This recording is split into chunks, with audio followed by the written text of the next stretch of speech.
impératifs religieux qui traversent cette affaire, et a fortiori la question de l'injonction à la virginité, là où nous sommes, dans cette ville et dans ce quartier. La question sociale est aussi très présente, la ségrégation socio-spatiale aussi, avec ce système d'opposition entre la ville de Creil et puis juste à côté Chantilly, tout à fait un autre style, et la ville de Creil qui, elle, s'effondre économiquement. Et puis vous allez proposer aussi, en fin d'ouvrage, une synthèse de la notion de fille facile à partir de votre enquête que vous allez croiser avec des travaux de sociologues. Vous en rencontrez certains, ou une en tout cas, a refusé d'ailleurs de vous rencontrer, je crois, mais d'autres, comme Isabelle Claire, ont bien joué le jeu, d'autant que la collègue a porté une recherche sur l'amour adolescente selon les classes sociales, et elle précise que le sexisme dans les quartiers n'est pas, alors à ses particularités, mais on le retrouve y compris dans toutes les classes sociales, si j'ai bien saisi son enquête. Bref, vous essayez de mieux comprendre pour mieux combattre une réalité sociale qui pourrait engendrer d'autres China. Voilà, et puis c'est une surprise à la fin de l'ouvrage que je vous laisse dévoiler en tant que découvrir en tant que lecteur, en guise d'épilogue, une rencontre saisissante, voire glaçante, sur un quai de gare, la gare de la ville en question, pour un retour sur Paris, je crois. Voilà, et au sortir de cette lecture, j'y reviendrai tout à l'heure, outre l'horreur de l'acte décisif, on ne peut rester que sur des interrogations face à un certain nombre de paradoxes sur lesquels on essaiera de revenir dans la discussion. Mais sur ce, je vous laisse la parole. Je ne vous ai pas branché ce micro-là, si vous préférez, pour être plus à l'aise. Ah, là, il est un peu haut, mais s'il ne vous gêne pas, on va tester. Est-ce que l'on m'entend? Oui. Bon, en tout cas, vous avez résumé tout le livre, je vais tout bien raconter. Ah, oui. Ça va, vous m'entendez? Voilà. Écoutez, merci beaucoup pour votre invitation. Je suis ravie d'être parmi vous aujourd'hui. Je vais essayer de ne pas trop me répéter, de ne pas être trop longue pour tout simplement pouvoir avoir un échange aussi avec vous. Je pense que c'est le plus intéressant. Donc, comme vous l'avez déjà entendu, voilà, donc moi j'ai effectué un travail d'1 an à peu près dans la ville de Creil. J'ai entendu parler de cette affaire Chahina par un article du Monde. J'étais passée à côté de cette affaire, comme beaucoup de gens d'ailleurs, un peu plus haut. Mais ça ne tient pas un peu plus près. Alors plus près, comme ça. Mais peut-être que c'était plus simple comme ça. Non, il ne marche pas celui-là. Voilà, comme ça. Ah bah c'est mieux, pardon. Oui. Voilà, on va y arriver. Donc j'ai eu vent de cette affaire par un article du Monde, et au départ j'ai travaillé sur l'affaire Chahina pour Charlie Hebdo, le journal pour lequel je travaille. Et en m'intéressant à l'affaire, j'ai réalisé qu'il y avait matière là à aller plus loin. Enfin, déjà, j'étais très interpellée par le fait que la jeune Chahina avait vécu ce qu'on peut appeler tout un continuum de violence. C'est donc Chahina, c'est cette jeune femme qui a vécu tout ce qu'une jeune femme peut vivre de pire, on va dire. Elle a été agressée sexuellement à l'âge de 13 ans. Puis tabassée 2 ans plus tard par l'agresseur qui voulait se venger de la plainte, et puis poignardée et brûlée vive quelques mois après par un autre garçon, son nouveau petit ami, qui, quand il a appris qu'elle était enceinte de lui. Voilà, donc il y a un continuum de violence, et ce qui l'a tué en quelque sorte, et d'où le titre, ce sont les phénomènes de réputation, cette sorte d'épée de Damoclès au-dessus de tant de jeunes femmes que j'ai rencontrées à Creil. Pourquoi je dis que ça l'a tué? Parce que après l'agression sexuelle, les agresseurs ont propagé l'anathème si sexiste de fille facile, auquel je mets évidemment des guillemets, et à partir de là, en fait, cette jeune femme n'était plus digne de respect, elle était la proie de tous.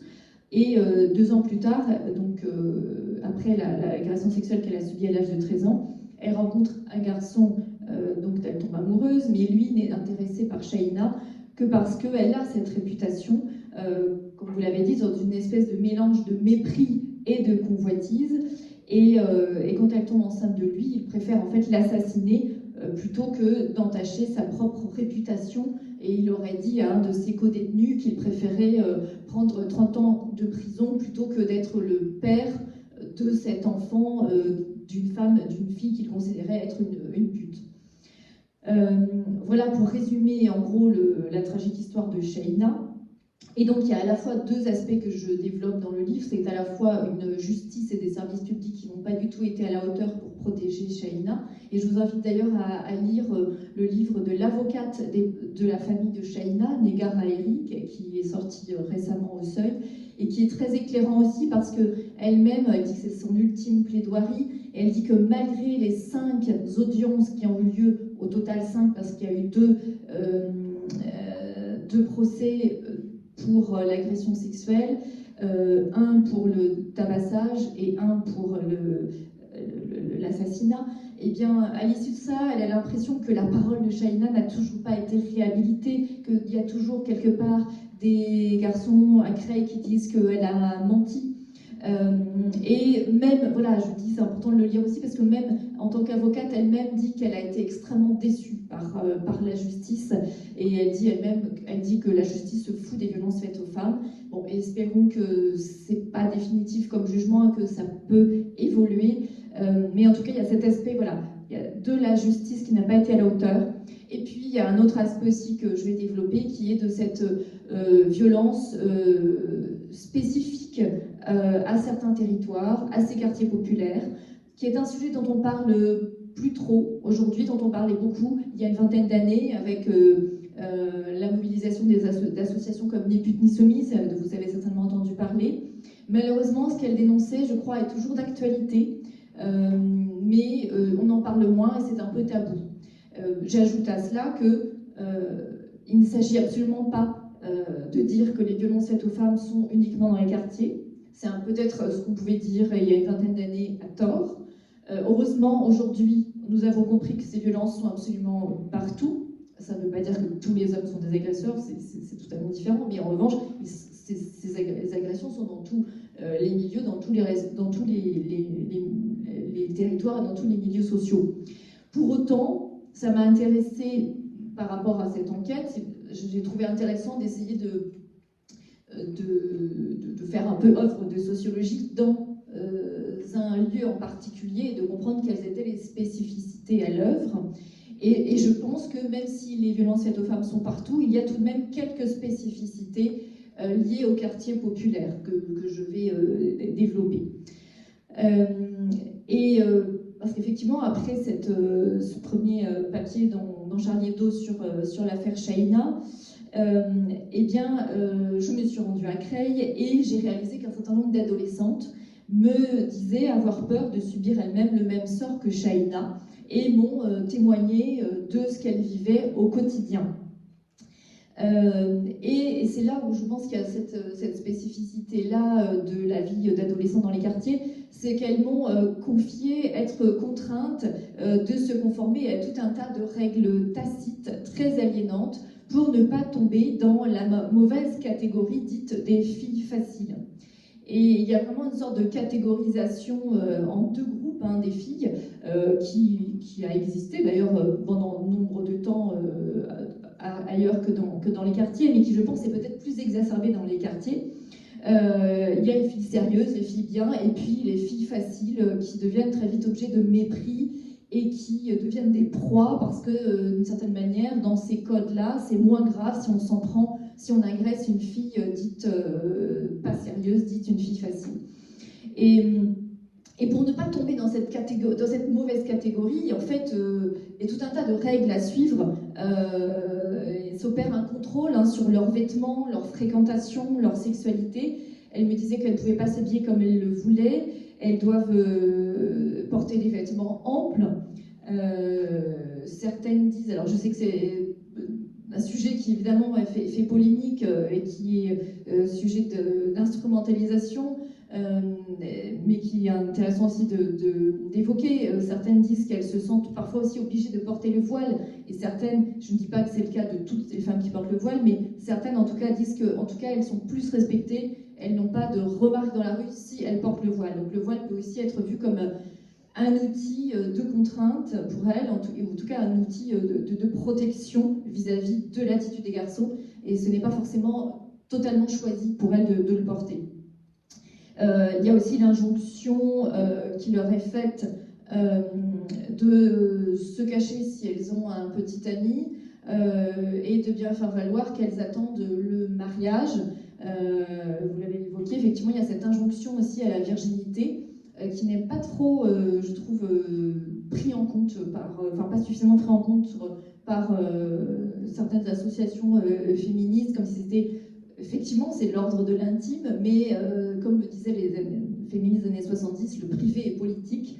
Et là, c'est vrai que c'est aussi une injonction qui leur est faite et qui est éminemment patriarcale, et qui est d'ailleurs présentée comme ça, c'est-à-dire que je me suis entretenue dans le livre aussi avec des garçons ou avec des pères de famille, et pour certains ça évolue, pour certains tout ça est vu comme quelque chose d'absolument archaïque, mais d'autres disent qu'il faut que leur fille arrive vierge au mariage, sinon c'est quelque part l'honneur de la famille qui est en jeu. Donc il y a encore cet aspect selon lequel le corps d'une jeune femme ne lui appartient pas, mais appartient en quelque sorte à sa famille, à son clan, et il y a quelque chose de l'ordre de comme une marchandise sur le marché de la séduction, on va dire, marché du mariage, et elle a plus de valeur si elle est vierge. C'est vu comme une soi-disant pureté. Voilà, elle aura plus de valeur et elle serait plus respectée par son mari si elle est vierge. Donc c'est un discours qu'on entend encore, qui est repris et intégré par certaines jeunes femmes qui se trouvent contraintes de suivre ça. Et puis il y a aussi dans l'espace public l'idée qu'elles ne peuvent pas trop s'installer dans les cafés, et qui, voilà, comme si elles étaient comme ça dans un espace public, elles seraient aussi à disposition et elles seraient là pour être dans une forme de séduction, et c'est toujours perçu par ce prisme-là, et ce ne serait pas vu comme juste des jeunes femmes qui veulent s'installer à un café pour parler entre elles. Voilà. J'ajoute à cela qu'il y a aussi une part d'autocensure, parce que j'ai fait l'expérience moi-même de m'installer dans un café avec une des adolescentes que je voulais interviewer. Elle m'a dit ça ne m'est jamais arrivé, je ne viens pas dans ce café. Effectivement, c'est un café que des hommes attablés. Pour autant, il n'y a pas d'interdiction, heureusement, il n'y a pas d'animosité non plus. On s'est installé sans problème. Alors, sachant que c'était différent aussi, parce que moi je suis plus âgée, et puis on voyait, je sais pas, on ne savait pas que j'étais journaliste, mais en tout cas, c'était pas juste de jeunes femmes adolescentes qui s'installaient, déjà ça compte. Voilà, mais en tout cas, il peut y avoir une forme d'autocensure et d'état de fait, parce que moins il y a de femmes qui vont s'installer dans des cafés, plus les autres vont hésiter à y aller, et plus ça paraîtra bizarre si certaines y vont. Donc c'est un peu un cercle vicieux. Et il y a des mobilisations sur place pour mettre fin à ces tabous, et des femmes qui, alors plus, pas forcément des adolescentes, mais voilà, des associations de femmes un peu plus âgées qui disaient mais à l'époque on pouvait y aller, pourquoi on ne peut plus y aller, c'est pas normal, et donc elles se mobilisent et elles prennent une terrasse, si on peut dire, elles s'installent pour montrer qu'elles peuvent parfaitement y aller. Donc voilà, c'est des choses qui bougent. Et puis j'ai jamais, voilà, évidemment les patrons de café, aucun me dit moi je veux pas de femmes, voilà, c'est une espèce juste de cercle vicieux comme ça. Et qu'est-ce que je peux ajouter? Alors oui, aussi je parlais de ces contraintes qui s'imposaient aux adolescentes, et j'ajoute aussi dans le même sens, c'est que, enfin pour préciser, c'est que même celles qui suivent toutes ces contraintes qui leur sont imposées, eh bien, elles ne sont pas à l'abri des mauvaises réputations. Et c'est important de l'avoir en tête aussi, parce que la mauvaise réputation ne vient pas là pour dire la réalité, finalement, ou pour dire à une fille tu t'es bien comportée, super, tu auras une bonne réputation. En fait, ces réputations, c'est aussi un outil, c'est à la fois un outil de contrainte pour imposer une attitude aux femmes, mais c'est aussi un outil de vengeance qui vient s'appliquer à n'importe qui. Et j'ai le témoignage, par exemple, d'une jeune femme qui avait, elle, tout simplement refusé les avances d'un garçon dans sa classe. Et pour se venger, il avait fait croire à tous ses copains qu'il avait une relation sexuelle avec cette fille, alors que c'était faux. Donc déjà, on voit là combien ça peut être un outil de vengeance et qui est basé sur des choses fausses, et aussi combien la sexualité est un tabou, parce qu'il suffisait de dire qu'il avait une relation sexuelle avec une fille pour que cette fille soit salie. Et ça a été vraiment très très loin. Ce sont des réputations qui s'imprègnent, qui durent longtemps et qui se propagent, d'autant plus aujourd'hui avec la force des réseaux sociaux, parce que cette adolescente, elle avait été ensuite insultée, harcelée dans sa classe et au-delà dans tout l'établissement scolaire. Elle avait dû être changée de classe d'ailleurs. Shaina, d'ailleurs, elle avait dû carrément changer d'établissement scolaire et changer de ville. Donc ça va vraiment très très loin parfois. Et pour revenir à cette jeune femme que j'avais rencontrée, elle me disait que cette réputation avait duré à tel point, enfin dans un esprit de vengeance tel, que lorsque aujourd'hui elle a 20 ans, elle s'était mariée, elle s'est mariée l'année d'avant que je la rencontre, et en fait une personne a appelé son futur mari pour lui dire « Ne te marie pas avec cette femme parce que c'est une pute ». Vous voyez, donc ce garçon avait ce garçon éconduit, si on peut dire le mot, avait eu cette volonté de vengeance, vous voyez, à un point absolument incroyable. Et tout ça partait de quelque chose d'absolument faux. Donc, quand j'interviens dans les établissements scolaires, je dis bien aussi qu'il s'agit, que tout ça, ce sont des fake news qui se propagent, et il faut au départ changer cette idée même de réputation, de catégorisation de filles, et ne pas faire confiance aussi tout simplement. C'est un peu le même processus que de ne pas faire confiance à des fake news, c'est de ne pas faire confiance à ce qu'on dit comme ça pour salir une fille, tout simplement. Qu'est-ce que je peux vous ajouter? Parce que évidemment, je n'ai pas du tout suivi ma trame, mais voilà, dire aussi que au-delà de Shaina, alors Shaina, on peut dire que c'est peut-être exacerbé, c'est peut-être le pire, mais il y a eu d'autres exemples qui ont suivi ce cas tragique. Je pense à Shamseddine, et aussi, voilà, ce qui est intéressant d'avoir en tête, c'est que ce phénomène de réputation a un impact aussi sur les garçons. Ils sont aussi dans cette logique-là délétère. Et donc ce jeune Shamseddine a lui été assassiné à Viry-Châtillon à l'âge de 15 ans aussi. Pourquoi? Parce que, alors lui, c'était les grands frères d'une fille avec qui il échangeait. Il aurait échangé sur des sujets, d'après l'enquête, il disait des sujets sexuels, ou je ne sais pas s'il la draguait, voilà. Et bien, ce sont donc les grands frères de la jeune femme qui ont voulu mettre fin à cette relation dans une optique aussi totalement patriarcale, dire en tant que grand frère, on est là pour protéger notre sœur. Là, où commence la protection, où commence aussi l'interdiction et l'interdiction d'une vie libre pour cette jeune femme aussi. Et donc ils en sont arrivés à mettre en place un guet-apens contre ce garçon. Il disait vouloir juste le menacer, mais au final, ce jeune garçon a été tué. Donc il a aussi été tué finalement au nom des réputations. Voilà. Et puis il y a aussi deux autres exemples sur lesquels j'ai travaillé par la suite, où là ce sont des familles qui ont été condamnées par la justice. Il y a eu récemment une jeune femme de 14 ans et une autre de 16 ans qui ont été respectivement frappées. C'est deux familles différentes, hein, mais c'est la même histoire. Ils ont été frappés par leur frère, grand frère aussi, et leur mère. Et ça, vous avez peut-être vu passer ça. Une des mères d'ailleurs a frappé sa fille avec un fer à repasser.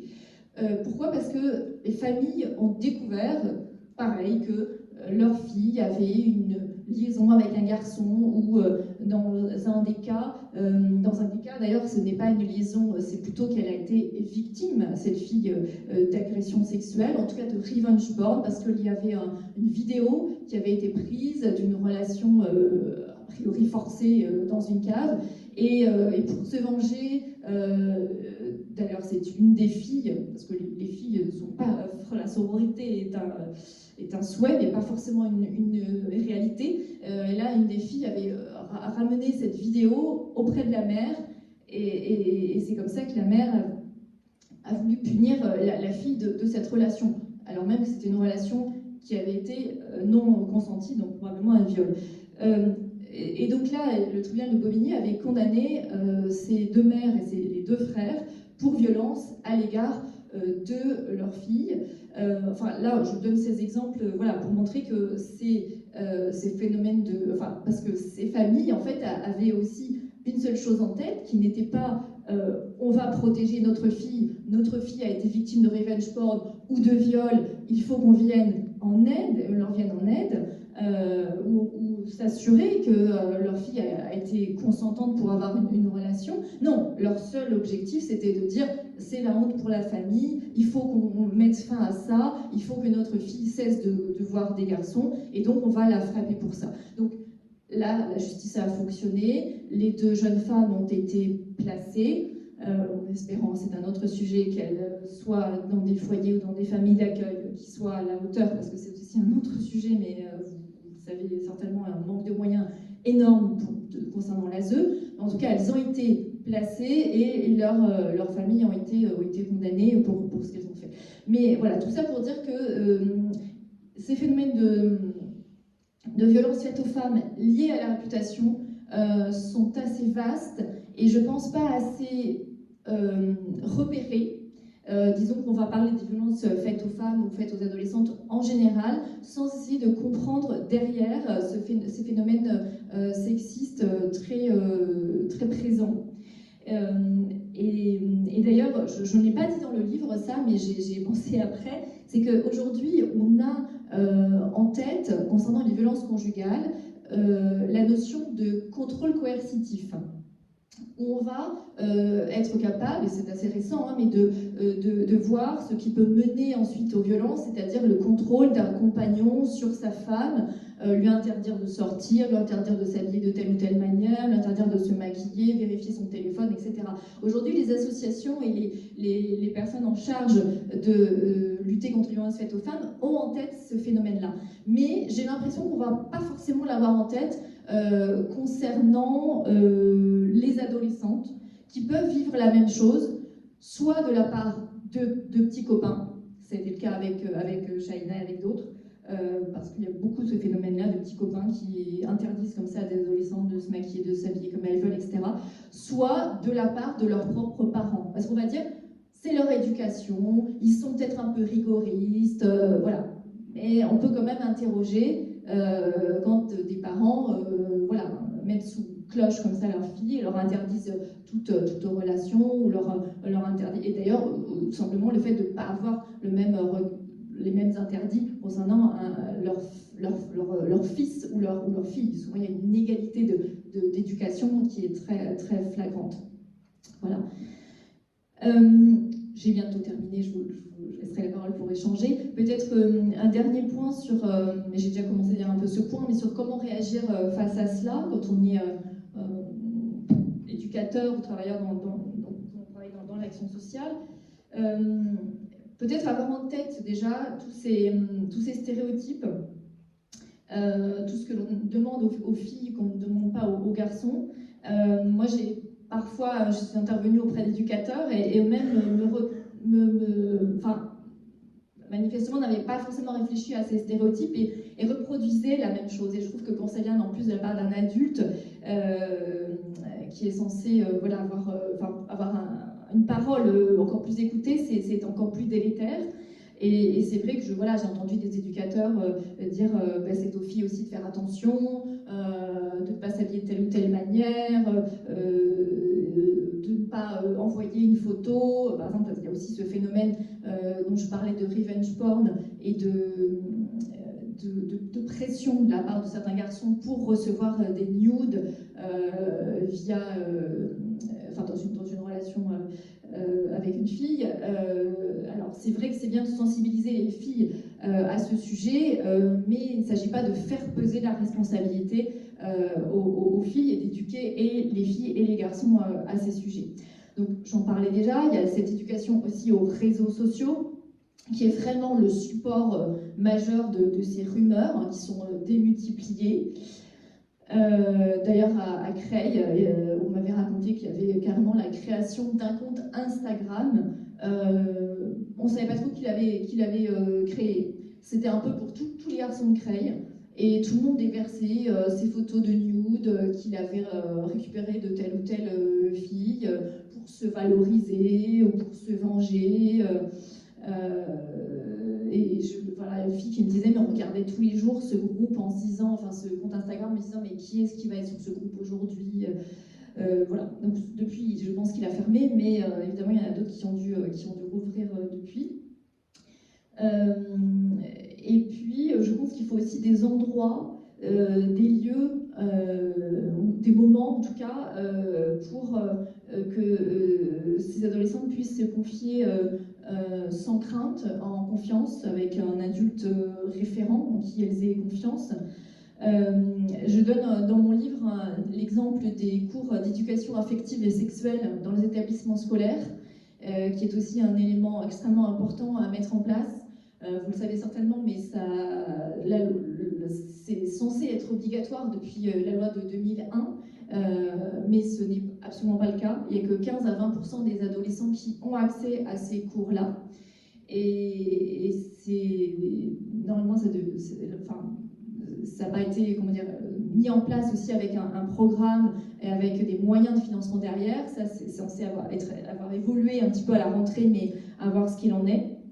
Et moi, l'exemple que j'ai pu suivre, c'était dans une classe de REP+, et avec des groupes de 3e, et on voit vraiment combien c'est crucial, à la fois parce que les adolescents ont une méconnaissance totale du fonctionnement de leur corps, et une méconnaissance totale aussi des notions de consentement.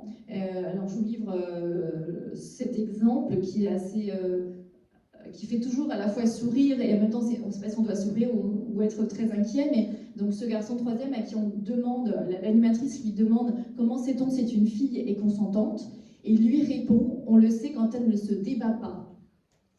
Alors j'ai envie de dire c'est très bien en fait qu'il ait pu dire ça à ce moment-là, et en fait il n'est qu'en 3e, il a 14 ans, mais on voit voilà, ce que peut penser un garçon de 14 ans aujourd'hui, peut-être influencé par les réseaux sociaux et par une méconnaissance qu'on peut avoir quand on a 14 ans. Mais il n'y aurait pas eu ce cours-là, eh bien peut-être que le fait de se dire qu'une fille est consentante juste quand elle ne se débat pas, ce serait resté dans sa tête et il aurait construit sa sexualité comme ça. Là, ce cours lui a permis d'échanger avec l'animatrice, qui a essayé de lui faire prendre conscience que peut-être que la fille était juste très timide, peut-être dans un état de sidération, et peut-être qu'on pouvait essayer de savoir si elle était d'accord par d'autres moyens que juste dire elle se débat pas donc elle est d'accord. Bon, il y a tout c'est extrêmement complexe de parler de sexualité à des adolescents. Il faut que ce soit fait par les bonnes personnes aussi, pas forcément des intervenants qui ne soient pas formés pour répondre à ça. Mais en tout cas, je plaide vraiment pour que tout un chacun fasse en sorte que ces cours d'éducation affective et sexuelle soient mis en place dans tous les établissements, et aussi contrer toutes les fake news qui sont à l'œuvre, où évidemment il y a toujours la droite et l'extrême droite qui va faire croire qu'on va montrer des films porno des enfants, parler de soi-disant théorie du genre, etc. Et voilà, c'est évidemment faux. Et puis, dernier point peut-être, et vous allez bien être d'accord avec moi, c'est aussi l'apprentissage de la laïcité, qui peut paraître un peu éloigné de notre sujet, mais il est vrai que c'est aussi, et qui est malheureusement beaucoup instrumentalisé aujourd'hui, mais rappeler que la laïcité est une valeur de gauche au départ, d'émancipation, et qui est intéressant dans notre cas parce que c'est aussi une mise à distance des injonctions religieuses, parce que dans ce que j'ai pu constater de ce que je raconte, c'est vrai que ces injonctions faites aux adolescentes, elles prennent sur deux choses, à la fois des injonctions rigoristes religieuses. D'ailleurs, j'ai été à la rencontre de l'imam, un des imams de Creil, qui évidemment condamnait ce qui était arrivé à Shaina, mais qui dans le même temps me disait que, par exemple, je lui faisais part de témoignages d'adolescentes qui me disaient que dans la rue, on leur avait reproché de s'habiller en jupe, et l'imam me dit « Ah, mais la jupe est un interdit religieux ».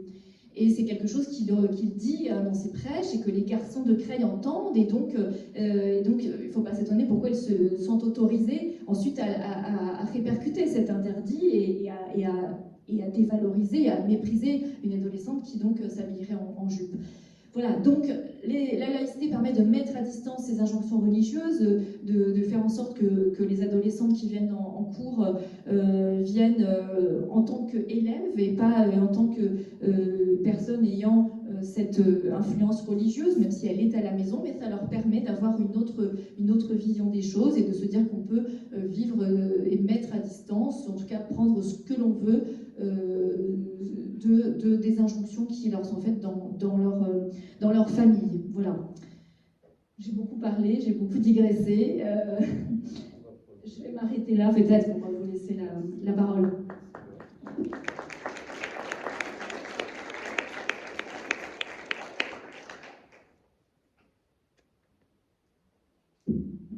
Merci pour cette base de discussion à partir de l'enquête. Juste peut-être un petit prolongement à propos de ce que vous évoquez, donc la question de l'écoute de gens compétents. Bon, visiblement, dans un certain nombre d'histoires rapportées dans vos entretiens, en plus de Shaina elle-même, mais par exemple de se rendre à la police pour déclarer un viol, sans savoir d'ailleurs si ça relève du viol ou pas pour les jeunes filles, parfois qui ont du mal à définir précisément. C'est très compliqué. Il y a encore, vous le disiez sur l'intégration d'un certain nombre de normes là, de règles tacites se retrouvent, y compris, c'est dit dans le livre, dans un message, je crois, de la police directement en disant aux filles attention, si vous mettez un mute, donc on va dire ça comme ça, vous exposez à. Donc effectivement, la police elle-même, je crois que c'était un site de la police qui dit ça, que la police elle-même dit c'est vous qui êtes coupable aussi, quoi. Donc c'est quand même. Alors à partir de là, il y a quand même une grande difficulté à sortir de ce système complexe et enfermant de la fameuse réputation. Est-ce que vous faites des propositions sur lesquelles on va pouvoir rebondir à la fin. Là, vous êtes déjà dans un après-livre et vous avez raison, et c'est tant mieux parce qu'ici on peut discuter de tout cela sur la manière de s'y prendre éventuellement pour changer un petit peu les choses.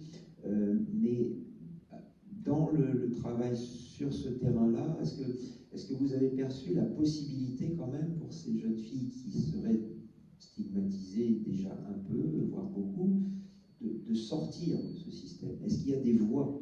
Parce qu'on a l'impression quand même que c'est foutu, quoi. À partir du moment où on est sur alors avec l'amplification des réseaux, effectivement, vous l'avez dit aussi, des exemples de gens qui se font rappeler bien plus tard, voilà, certaines choses. Le petit copain, là, enfin le meurtrier, devenu meurtrier en prison, qui fanfaronne encore malgré le meurtre terrible. On a l'impression que c'est... Enfin, moi, je suis sorti du livre en me disant, mais comment pour elles et leur famille sortir de cette espèce d'engrenage infernal dans lequel elles sont prises? Est-ce que sur place, outre ce que vous proposez, est-ce que vous pensez est-ce que vous avez rencontré des gens, par exemple, est-ce qu'il y a des contre-exemples, voilà, des gens qui ont réussi à casser ce phénomène de la mauvaise réputation? Mais je dirais que déjà, Les adolescentes qui me parlent, c'est que je trouve ça déjà très positif, parce que ça veut dire qu'elles veulent mettre fin à ce qu'elles vivent, déjà qu'elles ont conscience que ce qu'elles vivent n'est pas normal, et qu'elles veulent y mettre fin. Donc je suis quand même optimiste là-dessus. Je pense qu'un certain nombre d'adolescentes arrivent à s'en sortir et à dénoncer, et aller au-delà. Alors j'ai l'exemple, par exemple, une des adolescentes que j'ai rencontrées aujourd'hui. Bon, c'est aussi effectivement la possibilité aussi de partir de la ville. Ça, c'est vrai que ça reste. C'est pas forcément la possibilité qu'ont toutes ces jeunes filles. Elle a pu faire des études à Lille, elle fait des études d'histoire, et très courageusement, elle souhaite devenir enseignante et revenir à Creil pour partager son expérience et faire en sorte que les choses évoluent.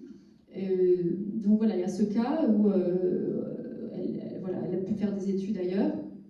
Une autre aussi qui voulait devenir d'ailleurs surveillante de prison. Je ne sais pas si elle a eu son concours encore, mais voilà. Donc il y a celles qui veulent partir. J'ai aussi l'exemple inverse d'ailleurs. Je suis restée en contact aussi avec la jeune femme de la faim, dont on a voilà. Pour elle, c'est plus difficile.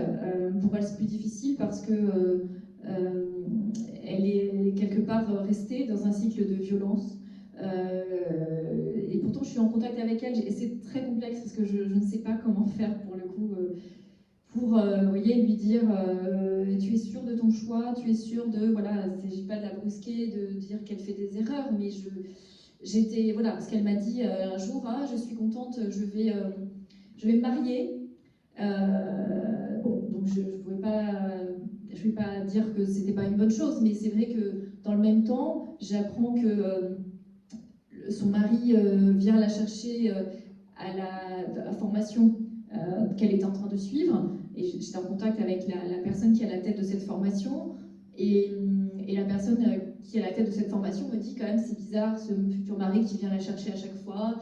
Et puis, comme par hasard, quelques semaines après, elle a arrêté cette formation. Et puis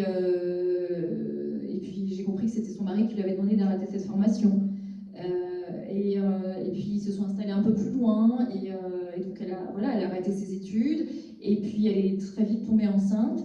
Et enfin, c'est vraiment presque malheureusement cliché et digne d'un mauvais film. Et ensuite, eh bien, elle a été frappée par ce garçon.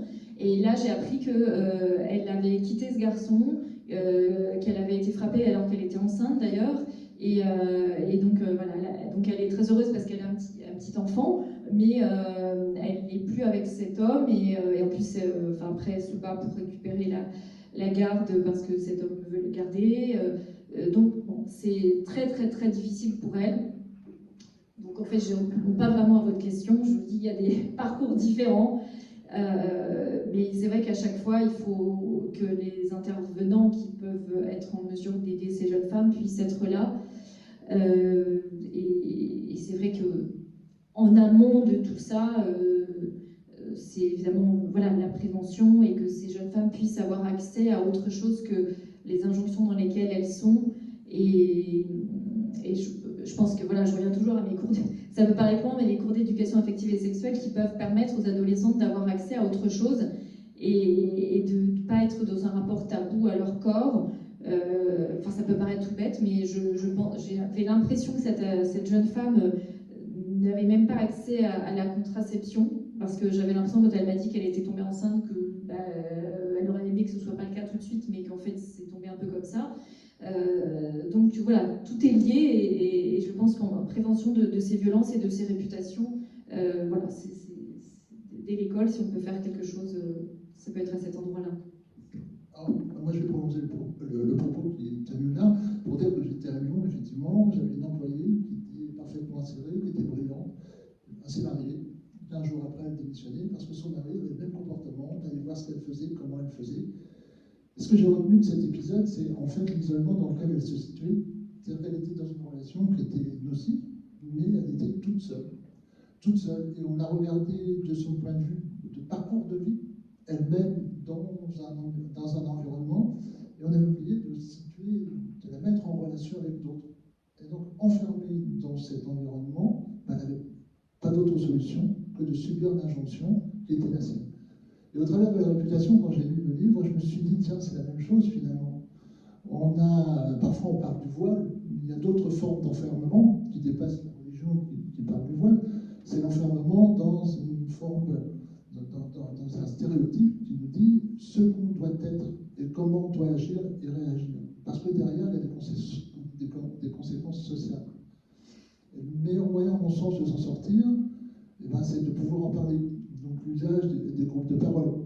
Faire en sorte de mettre en relation les uns et les autres pour qu'ils sortent de leur quotidien et voient qu'il y a d'autres réalités ou que cette réalité est partagée. Et de trouver ensemble des solutions. Ce que je lis dans le livre aussi au travers du témoignage, c'est que finalement, que ce soit dans le domaine de la justice, que ce soit dans le domaine des dépôts de plainte auprès de la gendarmerie, que ce soit y compris au niveau des structures associatives, on a plutôt une tendance à enfermer les gens dans leur parcours de vie et à traiter des problèmes individuellement. Alors que là, visiblement, c'est un problème de territoire. Et c'est un problème de territoire qui devrait permettre la rencontre de l'ensemble des acteurs pour trouver des solutions et surtout de créer des liens là où les liens ont été défaits. C'est le sentiment que j'ai. Et donc l'action sociale qu'on pourrait mener, c'est pas de dire je traite un problème ponctuel, la réputation, comme étant un élément qui s'abat sur tout, mais comme étant un élément qui structure l'organisation spatiale et sociale du lieu où on vit, où on habite. Ce matin, j'avais un copain, un collègue qui a 23 ans et qui vient de Creil, et qui me dit mes parents habitaient au plateau. Donc voilà. Et qui me dit quand ils habitaient au plateau, c'était pas ça du tout. Et vous me dites aussi, c'était tout à fait différent. C'est donc qu'à un moment donné, il s'est passé quelque chose, il s'est passé un enfermement sur une zone géographique qui a provoqué cette situation. Et que les modes de prévention et de solutions qu'on pourra apporter, ce n'est pas des solutions individuelles, mais ce sont des solutions collectives. Et nous, quand je dis à l'UFAM, on est vraiment très attentifs à ça. C'est-à-dire que les solutions sont portées par les politiques, sont portées par les CCAS, sont portées par les institutions qui sont localement, dans leur capacité à créer du lien, à renforcer les liens, pour éviter de tomber dans un isolement qui enferme, qui nous enferme, et qui enferme en particulier les femmes. L'autocensure, l'histoire du consentement, je fais l'amour avec mon mari parce que de toute façon c'est la règle. Combien de fois on peut être confronté à cette situation? Parce que je suis tout seul dans ma relation conjugale, je ne suis pas avec les autres. Dès lors qu'on parle avec d'autres, alors soit j'ai honte et je m'autocensure, soit je le dis et je trouve des solutions et je ne sais pas. Voilà, c'est peut-être des pistes de réflexion qu'on devrait avoir sur ce sujet-là. Merci. Alors, on dispose d'un bon moment de discussion. Donc, pendant que vous imaginez une réaction, quelque chose, je peux prolonger. Mais si déjà quelqu'un veut prendre la parole pour poser une question à notre invité, réagir tout simplement, faire part de témoignages, d'expériences en tant que professionnel ou autre, n'hésitez pas. Je suis là avec le micro pour vous. Ah oui, collègue formateur, merci de vous présenter à chaque fois. Bonjour, donc je m'appelle Léo Bonnet, je suis formateur à l'IRTS. Et ce qui m'est venu en vous écoutant, c'est le poids de la culture, en fait, par rapport à Shaina et l'enfermement dans peut-être cette double culture. On a parlé de la culture peut-être de son milieu familial, mais aussi de la culture de sa société. Parce que faut pas oublier que notre culture en France est un poids énorme pour les femmes depuis des décennies et des décennies, voire des siècles. C'est comment, à un moment donné, enfermé dans ces carcans que sont la culture et dans l'image que cette société impose sur les femmes et sur les adolescents, adolescentes, comme en vous écoutant, je me disais que effectivement sa parole n'était pas prise en compte parce qu'on pourrait imaginer que ce sont des déboires d'adolescents, des amourettes et puis des qui n'arrivent pas à se jauger. Et ce qui me vient, moi, c'est toute la responsabilité qu'a notre société sur l'éducation dès le plus jeune âge. On parlait des cours d'éducation affective et sexuelle, mais en fait, pour moi, c'est bien en amont, avec ne serait-ce que la formation des enseignants de maternelle, de primaire, enfin, voilà, des assistants de maternelle, des auxiliaires de puériculture, sur les stéréotypes qu'on impose sur les jeunes garçons et les jeunes filles, comment on éduque les jeunes garçons à être des petits garçons forts et ténébreux, et puis un peu casse-cou, et puis les jeunes filles à être des petites choses fragiles qui doivent prendre soin des autres et se taire. Et c'est comment en société on vient changer les choses un peu dès le début. Moi, j'ai des idées sur des politiques publiques, des politiques sociales qui viendraient un petit peu asseoir aussi ces choses-là. Notamment, je le nommais par la formation peut-être de ceux qui éduquent les enfants dès le plus jeune âge. Et puis voilà, une évolution de l'image aussi qu'on peut avoir des hommes et des femmes, des jeunes garçons et des jeunes filles depuis le plus jeune âge. Merci. Alors, je suis tout à fait d'accord avec vous sur la formation. Vraiment, c'est très important, la formation de toutes les personnes dont le métier est d'être au contact de ces enfants et des adolescents. Parce qu'effectivement, ce sont des personnes qui peuvent aussi répercuter des stéréotypes. Donc, je suis parfaitement d'accord avec vous. Je pense que ça évolue un petit peu, ça, aujourd'hui, il me semble. Soyons un peu optimistes, mais c'est pas encore suffisant.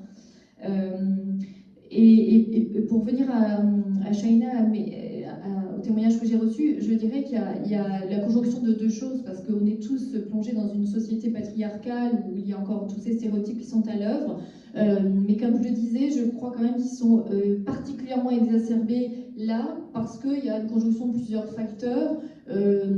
Déjà, concernant Creil, de graves problèmes économiques, de chômage. Enfin, je ne vais pas rentrer dans tout ça, mais je le décris un peu, mais une désindustrialisation massive qui a fait qu'il y a eu une déshérence totale et des gens qui se sont retrouvés un peu du jour au lendemain sans rien et avec une espèce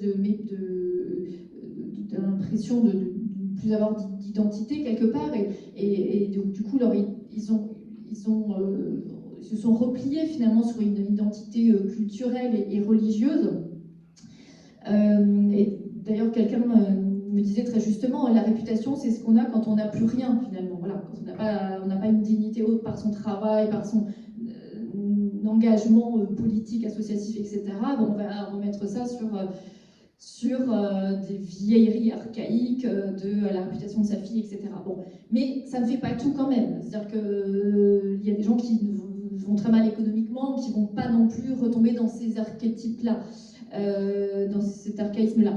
Donc il y a quand même aussi le repli sur soi. Il y a vraiment une vie, on disait c'est un peu un village, Creil, et d'ailleurs on repère comme ça, il y a la voisine qui va appeler une autre pour dire dis donc j'ai vu ta fille en jupe, enfin c'est un témoignage que j'ai lu comme ça, donc on se scrute, ou une femme aussi qui a bu un verre dans un café, et puis après tout le voisinage le savait, enfin c'est vraiment des trucs qu'on voyait dans des cafés, dans des petits villages, je veux dire, il y a longtemps, mais voilà, qui sont à l'œuvre encore là-bas.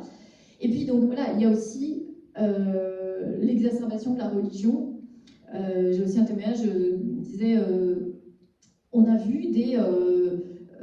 alors, vous savez plus, c'était des salafistes ou des frères musulmans voilà, qui tapent vraiment aux portes et qui viennent faire du prosélytisme et expliquer, dire, disons, mais j'ai pas vu ton fils à la mosquée, là, comment ça se fait alors, la femme qui m'a raconté ça, elle se dit athée, elle est apostate, donc voilà, elle me racontait ça, elle a envoyé balader, d'ailleurs elle vit seule, et l'homme qui est venu la voir lui a dit, il est où le chef de famille? Elle lui dit, le chef de famille c'est moi, voilà. Mais ça c'est pas, donc à la fois je vous raconte ça parce que voilà, il y a des femmes qui envoient balader tout ça, et puis il y en a d'autres qui vont être influencées par ça, et voilà, donc pour résumer, il y a à la fois la culture patriarcale dans laquelle on est encore tous, et une culture de religiosité rigoriste qui s'assoit sur des difficultés économiques qui va avoir encore plus de poids et d'influence sur cette situation.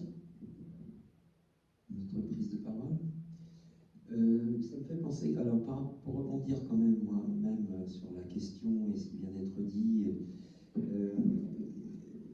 la question alors, qui a été développée il y a bien longtemps par le sociologue Gabriel Tarde de 1903, théorie de l'influence et de d'imitation sociale.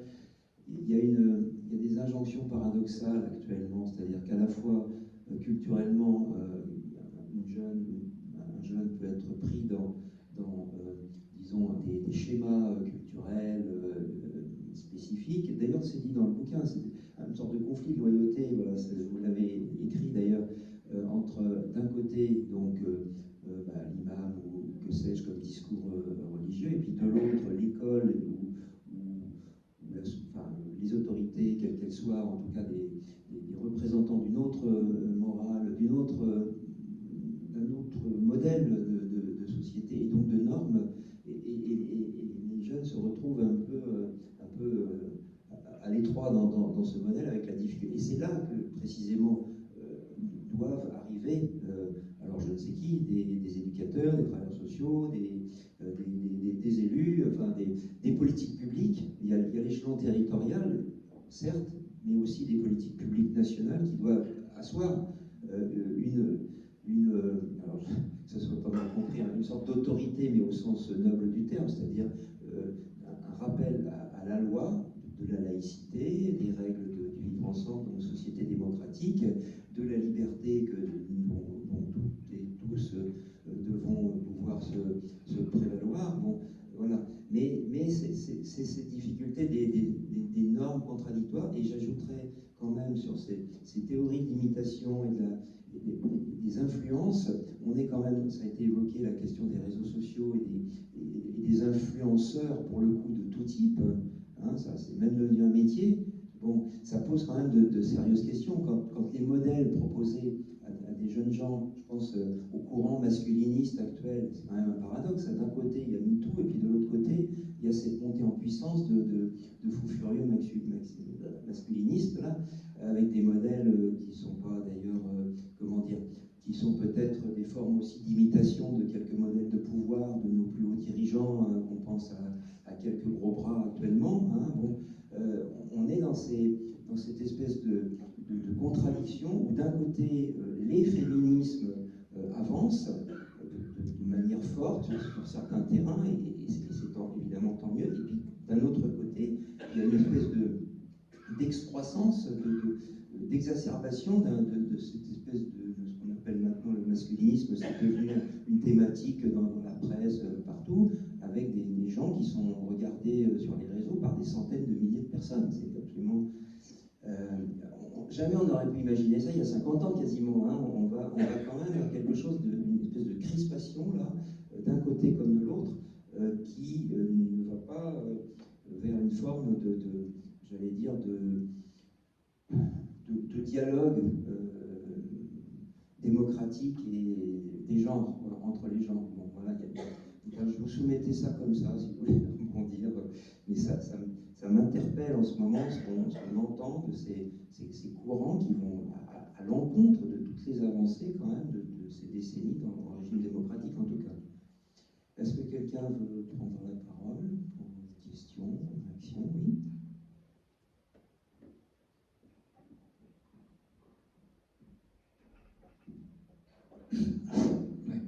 Je voulais juste savoir si les mouvements féministes peuvent orienter davantage tous ces problèmes. Alors, merci pour votre question. C'est une question intéressante. Et, les mouvements féministes sont vastes.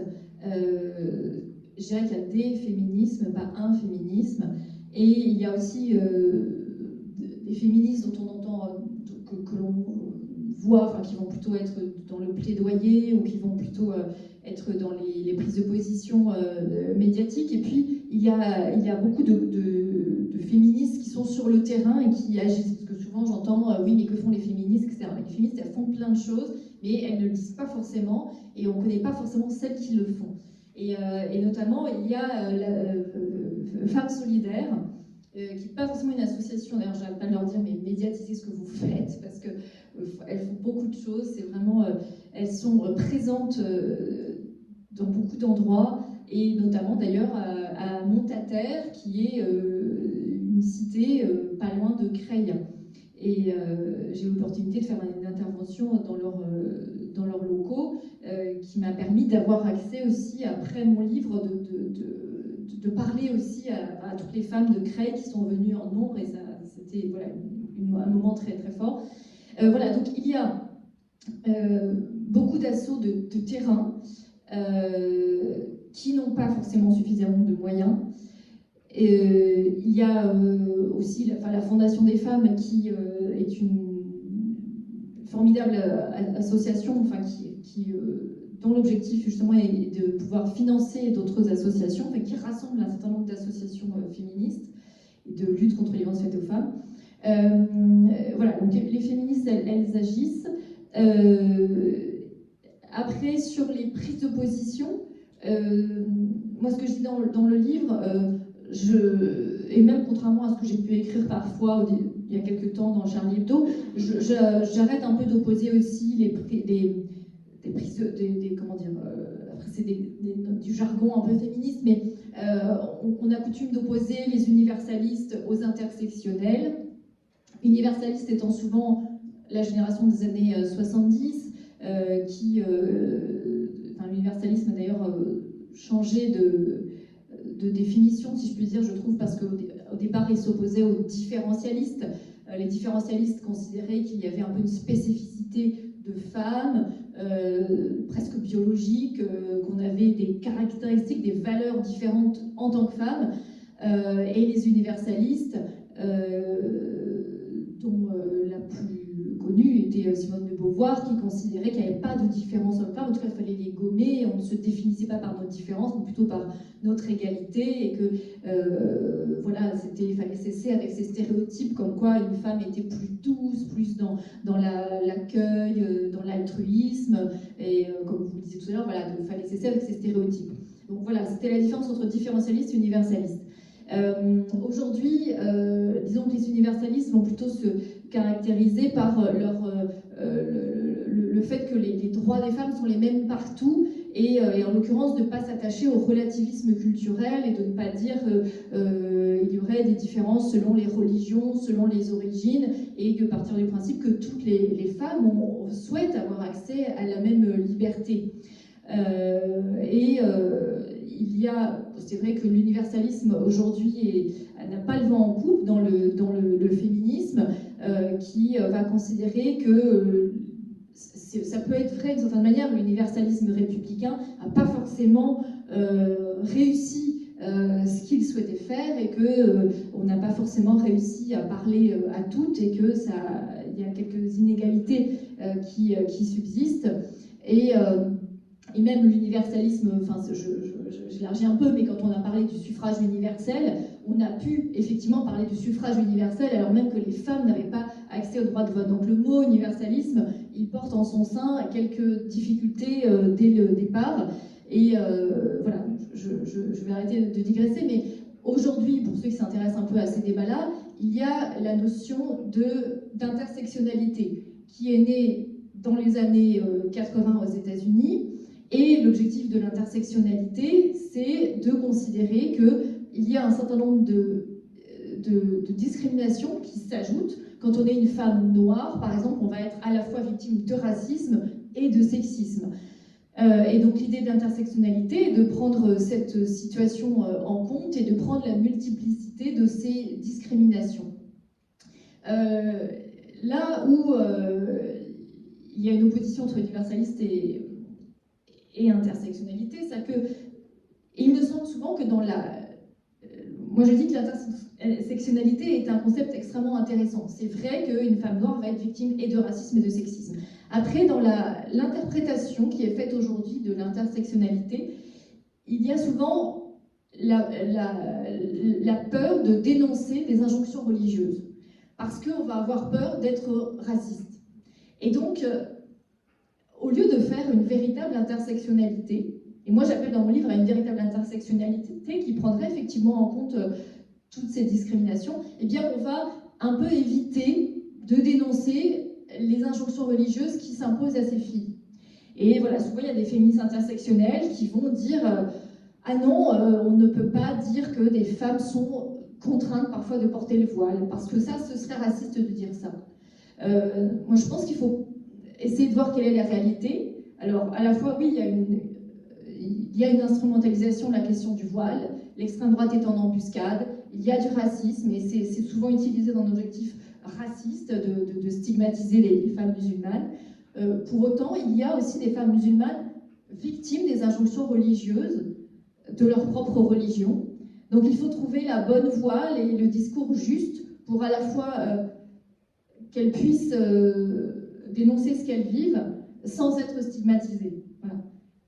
Je ne sais pas si j'étais claire dans tout mon développement, un peu. Voilà. Merci. Mais je dirais, j'appelle à une véritable intersectionnalité, voilà, qui prenne effectivement en compte les différentes discriminations. Et là, en ce qui concerne mon objet d'étude, eh bien, ces jeunes femmes à Creil sont victimes effectivement de quadruple, de triple discrimination, quoi, de par le territoire dans lequel elles sont, de par leur couleur de peau, vraisemblablement, et de par le fait qu'elles soient des jeunes femmes et donc victimes de sexisme. Voilà, donc il faudrait que les intersectionnels s'emparent de ce sujet. Merci pour cette ouverture théorique sur l'intersectionnalité. Oui.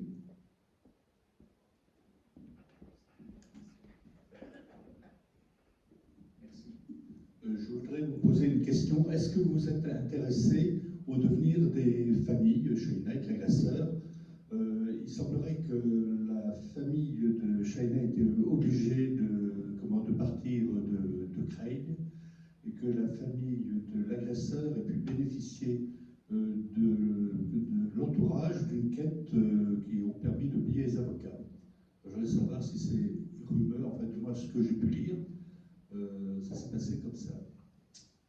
La deuxième chose, je voudrais dire aussi que quand vous avez parlé de ces jeunes filles qui sont violées, dans certains pays, non seulement elles se font violer, mais assassinées par la famille d'une façon, je dirais, pratiquement légale, au nom de l'honneur. Merci pour votre question. Alors, en ce qui concerne les familles,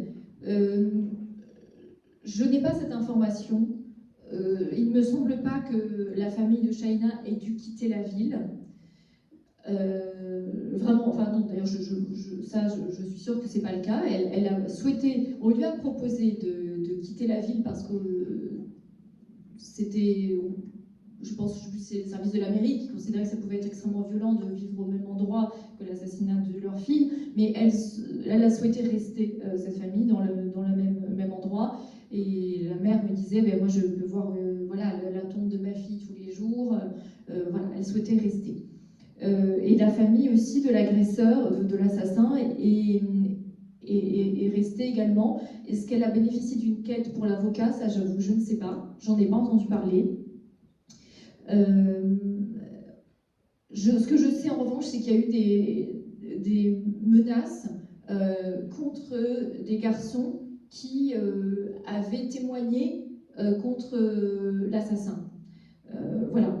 Il y a eu, voilà, c'est toujours plus complexe. Heureusement, c'est pas le groupe des garçons contre le groupe des filles ou le groupe de, je sais pas. Enfin voilà, c'était. Donc il y a là beaucoup d'ailleurs m'ont dit. Certains d'ailleurs disaient concernant l'agression sexuelle que c'était faux, qu'ils remettaient en cause la parole de Shaina. Mais là, concernant le meurtre, là, ça a été. C'est l'interdit suprême quand même, encore heureusement, et donc beaucoup se sont mobilisés, des garçons du quartier se sont mobilisés même pour faire venir la police à l'endroit où ils ont découvert le corps, et puis la parole s'est un peu libérée pour dire mais on a trouvé ça bizarre, on l'a vu, je sais plus, acheter de l'essence, etc., etc. Mais voilà, mais ces témoins ont pu être menacés par d'autres qui étaient plus proches de la famille. Et puis oui, sur l'honneur, d'ailleurs ce terme d'honneur, moi-même je ne sais pas trop quel terme employer, parce qu'effectivement c'est une question de crime d'honneur, on pourrait appeler ça comme ça aussi pour trouver une dénomination, c'est la réputation, c'est l'honneur. Je sais qu'il y a des féministes qui sont vent debout contre ce terme, parce que ce serait un peu comme donner raison à l'agresseur, comme s'il était là pour défendre son honneur. Bon, évidemment, personne ne dit qu'il a raison dans l'histoire, donc c'est son point de vue à lui, son honneur à lui. Mais voilà, il faut trouver comment définir ces sujets. Et vous avez raison, parfois c'est c'est considéré comme étant presque légal, ou en tout cas accepté parce que c'est le code d'honneur de telle ou telle famille. Et c'est le cas dans l'exemple que je vous livrais tout à l'heure avec ces deux mères et ces deux frères qui se sont cru autorisés à frapper leur sœur et leur fille parce qu'elles avaient eu des relations avec un garçon ou parce qu'elles avaient été agressées même par un garçon. Mais la loi française n'autorise pas ça. Heureusement, ils ont été condamnés par la justice. Mais c'est vrai que c'est tout un travail à faire auprès de ces familles. Et ça, je n'ai pas les réponses. Et comment faire parce que c'est une chose d'intervenir auprès des adolescentes, auprès des jeunes garçons. Mais c'est vrai que quand ça vient de la famille elle-même, eh bien, c'est bien difficile de faire changer d'avis. Mais en tout cas, si au moins la justice et les travailleurs sociaux peuvent faire face à ça et contrer ça, et montrer aux adolescents qu'il y a d'autres valeurs à l'œuvre, les valeurs de la République et les valeurs d'égalité femmes-hommes qui sont à l'œuvre, c'est déjà important.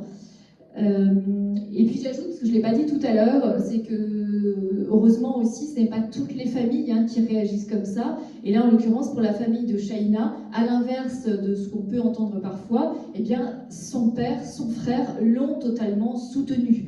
J'ai jamais entendu de propos condamnant l'attitude de cette jeune femme. Et bien au contraire, dans toutes les interventions, tous les événements, son père même disait mais comment en 2019 on peut vouloir tuer une jeune femme qui voulait juste être libre. Voilà, et c'est le propos de son père, et j'ai trouvé ça très fort aussi. Et pareil pour son frère, il a d'ailleurs aussi été d'une force incroyable, parce qu'il n'est pas du tout rentré lui-même dans ces logiques délétères de « je vais venger ma sœur », etc. Et donc il a toujours cru en la justice. Je crois d'ailleurs, malheureusement, il a quand même été très déçu, mais il disait « je crois en la justice » et il n'a jamais cherché à venger par la violence sa sœur. Donc on peut aussi voilà, souligner cette force-là de sa part. Tout en restant très traumatisé, comme vous le décrivez dans le procès où il a témoigné. Oui, il s'évanouit à la fin du procès. Il y a un moment extrêmement violent à la fin du procès de l'assassin, parce que l'assassin ne reconnaît absolument pas. C'est d'ailleurs très perturbant quand on suit un procès. Moi, je suis différents procès, parce que je fais partie de l'association de la presse judiciaire. Et voilà, c'est toujours interpellant parce qu'il n'a jamais reconnu, il a toujours clapé son innocence, mais pour autant, l'enquête de police a montré que c'était lui l'assassin, et il a été condamné à 18 ans de prison. Et à la fin, il a insulté la famille, et là, le frère de Shaina, effectivement, s'est vraiment évanoui, il a fait une crise de tétanie, et c'était un moment très dur parce que la mère de Shaina s'est mise à hurler et on s'est tous dit mais ça se trouve elle est en train de perdre son dernier enfant. Enfin, c'est ce qui m'est passé par la tête à ce moment-là. Parce que le frère de Shaina est tombé d'un coup et on s'est dit ça se trouve il a fait une crise cardiaque. Enfin, c'était extrêmement violent. Et puis bon, il avait juste fait une crise de tétanie, il s'est relevé, il a été soigné par les pompiers. Et voilà, vous me demandiez de raconter ça. Donc oui, c'était un moment, comme il arrive souvent dans les cours d'assises, un moment de grande intensité et lié à une grande tragédie. Merci. Oui.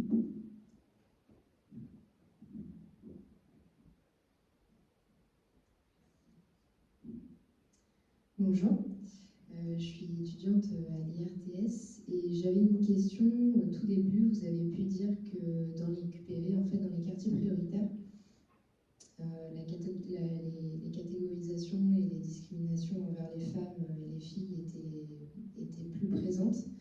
Et je me demande en fait sur quoi vous vous basez pour dire ça. Quelle comparaison vous avez en fait pour dire ça, parce que personnellement, je suis en apprentissage dans un centre d'animation avec un agrément centre social. Et justement, ce que je peux en dire par rapport à la place des femmes dans l'espace public, c'est qu'il y a un réel engagement en fait, des femmes sur ce quartier-là, notamment avec des actions en fait, citoyennes, vraiment sur le quartier. Et elles se réapproprient en fait, vraiment l'espace. Donc de cette manière-là, en fait, les quartiers prioritaires sont aussi quelque part des lieux de contre-pouvoir presque par rapport à à ces discriminations-là. Et par rapport à un autre territoire qui ne serait pas en lien avec la politique de la ville, par exemple, et où il n'y aurait pas en fait ces initiatives locales-là. Voilà. Je ne sais pas si vous m'avez bien compris. Mais... Alors, je ne suis pas sûre d'avoir tout compris, parce que vous parlez d'initiatives de femmes, et ça, j'ai bien dit, moi j'en ai constaté plein, et ça, fort heureusement, il ne s'agit pas de dire qu'elles ne font rien, qu'elles ne sont que victimes, qu'elles subissent, ou qu'elles seraient d'accord pour subir, ce serait absurde et totalement faux.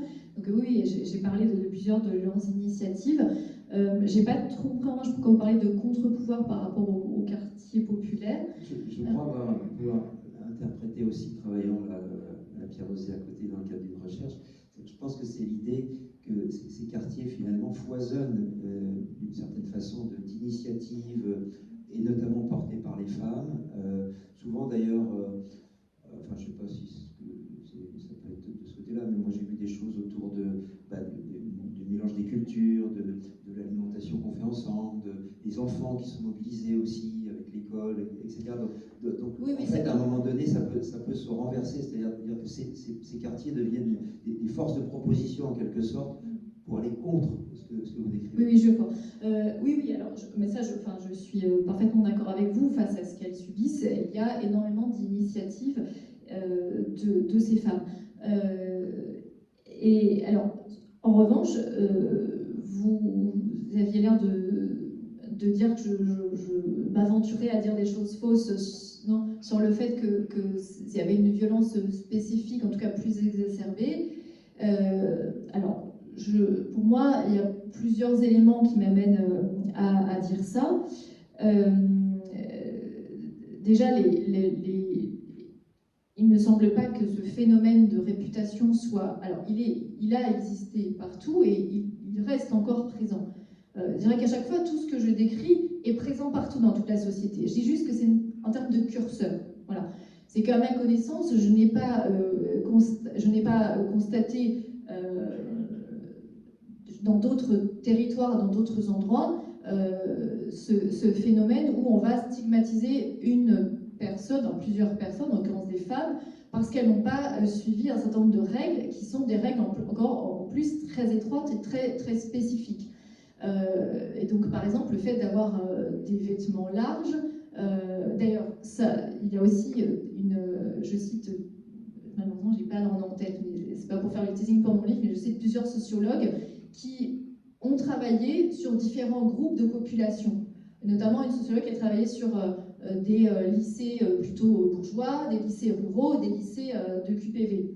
Et elles ont constaté qu'il y a ces réputations et cette injonction sur les vêtements qui est partout, sauf qu'il ne va pas être au même niveau. C'est-à-dire que en QPV, ça va être, même tu portes un jean moulant, là ça ne va pas et tu n'es pas une fille sérieuse. Dans d'autres endroits, ça va être toujours sur les vêtements. D'ailleurs, il y avait aussi une polémique sur les crop tops, où là, il y avait carrément, parfois, dans les règlements de l'établissement, ce qui est encore plus grave, parce que là, c'est vraiment l'autorité qui répercute des stéréotypes. Il y avait des règlements qui disaient une fille ne doit pas être en crop top parce que, en gros, elle va aguicher les garçons. Et ça, c'était dans un établissement parfaitement bourgeois. Voilà. Donc, on va toujours scruter les vêtements des femmes un peu partout. Voilà. Et ce que je dis, c'est quand même beaucoup plus exacerbé parce que là, c'est vraiment, les filles me disent ne pas pouvoir être en jupe, ne pas pouvoir porter des pantalons moulants. Il ne semble pas, à ma connaissance, que ce soit le cas dans tous les établissements scolaires de France. Non. Et puis, il y a cette injonction, ce tabou sur la sexualité. Voilà. D'ailleurs, je parlais tout à l'heure des cours d'éducation affective et sexuelle. On sait qu'il y a eu à un moment une grande difficulté à mettre en place ces cours-là dans les établissements REP, parce que les parents interdisaient à leurs enfants d'y aller. Et ça, c'était, à ma connaissance, uniquement dans les REP. Il y a eu des journées de retrait de l'école, je ne sais pas si vous vous souvenez de ça, à l'époque, parce qu'il y a des énièmes polémiques à peu près tous les quelques 3-4 ans. Ça, c'était au moment où il y avait Najat Vallaud-Belkacem qui voulait remettre en place ces cours. Et il y avait eu une conjonction, d'ailleurs, de l'extrême droite et d'islamistes qui avaient, et de toute une sphère complotiste, hein, tout ça c'est un peu les mêmes, je fais un peu rouillé, mais enfin, ils se retrouvent sur pas mal de choses, pour retirer les enfants de l'école. Et ça avait été prouvé que c'était avant tout, enfin dans certains quartiers populaires, il y avait 80% des élèves qui manquaient ce jour-là. Voilà. Donc il y a bien une spécificité, si vous voulez, de ce tabou envers la sexualité dans les quartiers populaires. Et puis voilà, donc, oui, je parlais aussi des injonctions à la virginité. Il ne semble pas qu'aujourd'hui toutes les filles sont éduquées dans l'idée qu'ils doivent être vierges pour le mariage. Ça, je pense que ça a largement évolué. Je n'ai pas d'études à vous citer là, mais je pense que voilà, autour de nous, on n'entend pas ça. Sauf que là, les jeunes femmes à qui je parlais à Creil, elles ont toute cette injonction-là. Voilà. Donc, je suis habituée d'entendre ça parce que souvent, il y a cette idée de c'est stigmatisant. Ça revient à ce que je disais tout à l'heure avec l'intersectionnalité. Il ne faut pas stigmatiser ces quartiers. Voilà. Et moi, je trouve que ce serait pire de ne pas dire ce que vivent ces filles. On les oublierait. On ne dirait pas ce qu'elles subissent pour ne pas stigmatiser les quartiers. Après, j'ai bien conscience que c'est bien complexe et qu'en effet, si elles se sentent stigmatisées, on parlait du conflit de loyauté tout à l'heure, elles ne vont pas oser dire ce qu'elles vivent. Donc c'est très vrai. Je sais aussi que dès qu'il y a une énième polémique sur le voile et dès que la droite et l'extrême droite va reparler des quartiers, ces filles-là vont se replier sur elles. Parce que dans un objectif de loyauté envers leur famille, envers leur communauté, elles ne vont pas en plus dire ah, « moi je suis victime de sexisme, aidez-moi ». Non, elles vont se taire. Et donc effectivement, plus on va rajouter une pièce dans la machine, plus on va être dans une forme de racisme dans des discours publics, et plus on va être discriminant envers ces quartiers, plus ces filles, on va les laisser dans leurs difficultés. Pour autant, disons qu'il faudrait qu'il y ait un véritable discours de gauche, émancipateur, par des associations féministes qui s'emparent de la réalité de ce que vivent ces filles et qui n'aient pas peur d'en parler également, mais de manière juste et équilibrée. En abordant la laïcité, par exemple, notamment. Il y a quelque chose en filigrane qu'on ne dit pas quand même, et qu'il faut quand même rappeler par rapport au quartier en question, c'est que dans ces quartiers vivent des gens d'obédience religieuse dont l'islam, dont les préceptes sont ceux que vous décrivez là, c'est-à-dire la question de la virginité, etc. Il ne faut pas se cacher non plus derrière. Enfin, c'est important de le rappeler. Les quartiers populaires ou les quartiers dits prioritaires, c'est là qu'on retrouve l'intersectionnalité pour le coup, cumule un certain nombre d'obstacles à l'expression de la laïcité et de la liberté, c'est-à-dire la pauvreté d'abord, après des préceptes religieux alors, qui peuvent s'inscrire tout à fait dans la République pour autant que les principes en question soient parfaitement respectés, que ça ne porte pas atteinte, etc. Après, quand ça devient de l'extrémisme et autres, ça devient hors la loi, littéralement.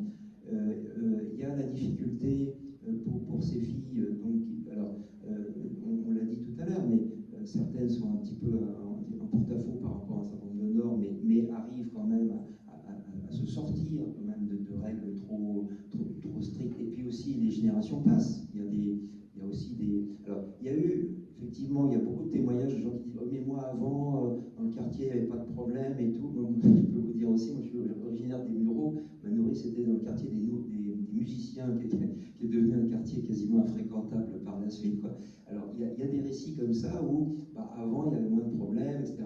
Il y avait le plein emploi, il n'y avait pas la montée d'un islamisme tout court, hein, disons, avec les conséquences que l'on sait. Mais on peut se dire aussi que les générations passant, il y a des belles réussites, c'est-à-dire qu'il y a des gens, tout en pratiquant comme ils le veulent leur religion, néanmoins s'inscrivent dans un circuit démocratique, un parcours avec l'éducation des enfants, de laisser l'école faire son travail avec toute l'éducation dont vous avez rappelé l'importance, effectivement. Bon, il y a quand même des choses qui avancent, mais il faut quand même, c'est un petit peu, c'était peut-être ça aussi la question que je voulais vous poser, mais Paul voudra peut-être redire un petit mot après, mais c'est un petit peu cette question qui peut revenir à propos de votre livre dans les différents lieux où vous l'avez présenté, d'hésiter à dire, voilà, il y a peut-être la question des préceptes de l'islam qui sont en cause là-dedans. Moi, je le dis clairement parce que c'est vraiment, c'est vraiment de ça dont il s'agit, sur certains interdits dont Shaina a été la victime aussi. Alors attention que ça ne soit pas mal compris. Je dis juste que des pratiques culturelles qui vont jusqu'à des dérives jusque-là sont à questionner. Je n'en dis pas plus. Il se trouve que ces pratiques-là sont concentrées dans des quartiers. Alors heureusement, il y a des initiatives qui permettent de casser un petit peu cet enfermement, cette ghettoisation, hein, ce phénomène de communautarisme pour le coup, mais pas toujours. Donc toute la difficulté pour les aménageurs des territoires, les décideurs, les sociologues, les travailleurs sociaux et autres CCAS, c'est d'arriver à désincarcérer un petit peu, de faire respirer un petit peu au-delà de ces préceptes religieux pour que les jeunes générations puissent vivre tout à fait en harmonie avec les lois de la République et la laïcité et la liberté de vivre, comme Shaina souhaitait le faire, y compris dans ces quartiers qui peuvent être des quartiers populaires tout à fait vivables et appréciés par leurs habitants en dépit des difficultés financières. Ah, un rebond. Pas trop long. Oui, il y a deux choses qui me viennent en vous écoutant. Donc, voilà, là, on a parlé beaucoup des valeurs de l'islam, mais je pense que toutes leurs religions ont leur lot de contrôle de la femme et de leur corps. Notamment, on a un pays quand même qui est construit sur des valeurs judéo-chrétiennes et on en porte ce lourd tribut, je trouve. Et la deuxième chose, c'était, je voulais rebondir sur quelque chose que vous avez dit maintenant il y a quelques temps, mais quand c'était la question Arnaud, sur comment sortir un petit peu de ces carcans et de ces schémas. Et j'ai l'impression, et la fâcheuse impression, que c'est souvent aux femmes de payer aussi le lourd, on va dire, le lourd fardeau que de devoir se sortir d'un contexte, plutôt que dans l'éducation des garçons aussi, de ne pas créer ce contexte, et où les femmes sont condamnées soit à faire preuve d'un immense courage, soit malheureusement à vivre ces conditions, là où en fait elles n'auraient pas à devoir être courageuses, parce que ça devrait être plutôt normal de ne pas être agressée. Et donc voilà, c'est quelle stratégie dans l'accompagnement des garçons, l'accompagnement des agresseurs aussi peut-être, parce qu'on accompagne beaucoup les victimes, et moi-même en tant qu'ancien travailleur social, j'ai pu travailler sur des groupes réseaux sociaux avec des jeunes filles, où est-ce que les préceptes étaient de dire voilà, attention à ce que vous faites, etc., attention avec qui vous parlez, mais en fait là où au bout d'un moment elles ne devraient pas avoir tant à faire attention, et ou alors avec une jeune fille où étaient pointées ces différentes relations amoureuses, là où je pense qu'on ne l'aurait pas pointé de la même manière si ça avait été un garçon qui avait eu plusieurs petites amies, ou est-ce qu'il aurait plutôt été vu comme un Don Juan, là où elle était vue comme, encore une fois, une fille facile, et ce, par les adultes qui l'accompagnaient. Et c'est là où c'était difficile, c'était que donc elle souffrait aussi d'une forme de harcèlement, en tout cas d'une très mauvaise réputation, et la réponse qui lui a été donnée, ah oui, mais en même temps, tu as eu plusieurs petits amis, et voilà, là où j'ai pas compris, moi, j'ai pas compris la réponse de l'établissement scolaire, qui aurait été d'accompagner justement aussi les garçons à oui, mais avoir plusieurs petits amis, c'est pas grave en soi, et c'est pas une mauvaise chose en soi. Merci. Juste une précision, je parlais des préceptes de l'islam parce qu'ils étaient particulièrement représentés dans ces quartiers. On est bien d'accord, hein, la situation des femmes chez les Mormons n'est pas particulièrement enviable de mon point de vue, et chez les ultra-catholiques non plus, ou les catholiques en général peut-être, et d'autres aussi. Pour réagir à votre intervention, oui, je suis parfaitement d'accord avec vous. Je pense qu'il faut arrêter de faire peser tout ce courage, comme vous dites, aux filles qui doivent toujours faire attention, sur qui on fait reposer la responsabilité, etc. Et je pense qu'il faut effectivement surtout éduquer les garçons. Et je pense qu'en fait, de ce que j'ai constaté, c'est que les garçons sont eux-mêmes d'ailleurs dans des injonctions qui doivent être épuisantes au bout d'un moment, parce qu'ils sont éduqués dans l'idée qu'il faut protéger leurs sœurs. Voilà, c'est encore aussi une forme du patriarcat finalement, parce que l'aspect positif, c'est de dire ils sont là pour donner une forme de protection, mais la protection, à quel moment arrive à quel moment ça devient plutôt de l'interdit, parce qu'il va se sentir autorisé à interdire à sa sœur de sortir, par exemple. Ça m'est arrivé de constater ça. Ils vont se faire les relais de l'autorité parentale. D'ailleurs, je me souviens aussi d'un témoignage, une personne qui me disait que ça arrive aussi souvent que les grands frères aient une forme de pouvoir, parce que les parents souvent se sentent méprisés par la société, ou sont en grande difficulté financière, ou aussi ne parlent pas français dans le cas où c'est une immigration récente. Et donc c'est le frère qui va prendre le relais du père, parce que lui il parle français, donc il va avoir un rôle plus important de relais avec les services publics, avec l'administration, etc. Et donc il va aussi être presque dépositaire de l'autorité parentale envers sa sœur. Et puis il y a aussi, pour le coup, la responsabilité des pouvoirs publics avec la politique des grands frères, qui a été faite par la droite comme par la gauche, il me semble. Et donc ça, c'est quelque chose d'absolument délétère, c'est qu'on a institutionnalisé un pouvoir patriarcal parce qu'on ne savait plus comment parler aux cités. Et donc on s'est dit, voilà, on va prendre ceux qui déjà ont un peu de pouvoir sur place, et puis on va se dire, c'est les relais des pouvoirs publics. Et donc ça a été absolument n'importe quoi. Et ça a pu jouer aussi, même si aujourd'hui on n'est plus vraiment là-dedans, mais j'entends encore quand même de par-ci par-là des éducateurs dire « Ah oui, on a parlé aux grands frères voilà, qui est encore un peu un... » Ou même parfois dans la ville de Creil, j'ai pu voir que voilà, les médiateurs sociaux, je me demande comment ils sont recrutés, quoi. Voilà, c'est un petit peu déjà le mec qui a un peu de pouvoir, qui est un peu écouté, mais qu'est-ce qu'un mec écouté? Est-ce que c'est pas aussi parce que il joue un peu une forme de violence, voilà, de s'imposer un peu par la violence aussi. Donc il y a quand même à se poser des questions aussi sur les relais comme ça que les services publics peuvent avoir auprès de ses grands frères. Et puis pour rebondir sur l'aspect religieux, c'est vrai que voilà, en effet, si on parle de l'islam, c'est parce que en majorité, c'est cette religion qui est présente, et d'ailleurs, plus que l'islam, c'est l'islamisme, en tout cas, c'est une forme d'un islam rigoriste, parce qu'il y a plusieurs interprétations aussi. D'ailleurs, moi, je cite aussi une des 3 imams femmes, elles sont très peu, mais Kaina Baloul, par exemple, dit que le voile n'est pas une injonction, par exemple. Je la mets en opposition avec l'imam de Creil qui me dit que la jupe est un interdit religieux. Voilà, donc ce sont des interprétations aussi, souvent, la religion. Et je cite aussi ce sondage qui est de 2016, un petit peu ancien, je crois qu'il n'a pas eu de plus récent, sur l'injonction à la virginité. Alors ça reste un sondage, donc c'est toujours un peu à prendre avec des pincettes, mais je trouve que quand même c'était assez révélateur aussi. C'est-à-dire que, de mémoire, je crois que l'injonction à la virginité, dans la population générale, elle n'est plus que de 8%. Chez les catholiques, elle est, je crois, de 20%.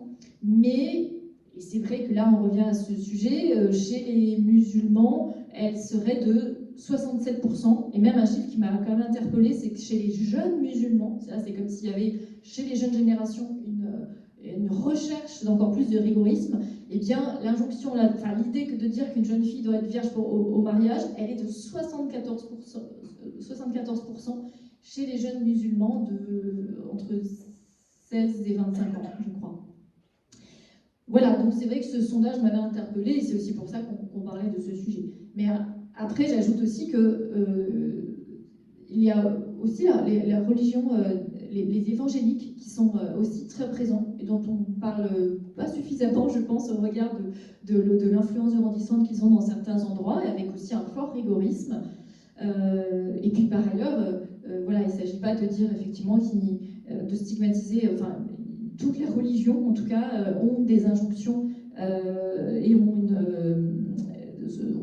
des fondamentaux qui ne sont pas du tout, qui ne valorisent pas l'égalité entre les femmes et les hommes. Ça, on est tous d'accord là-dessus, et on voit bien qu'aux États-Unis, l'IVG a été interdit, et là, voilà, c'est pas l'islam qui en est responsable. Voilà. Oui, donc pour revenir sur le fait religieux, la religion, en matière de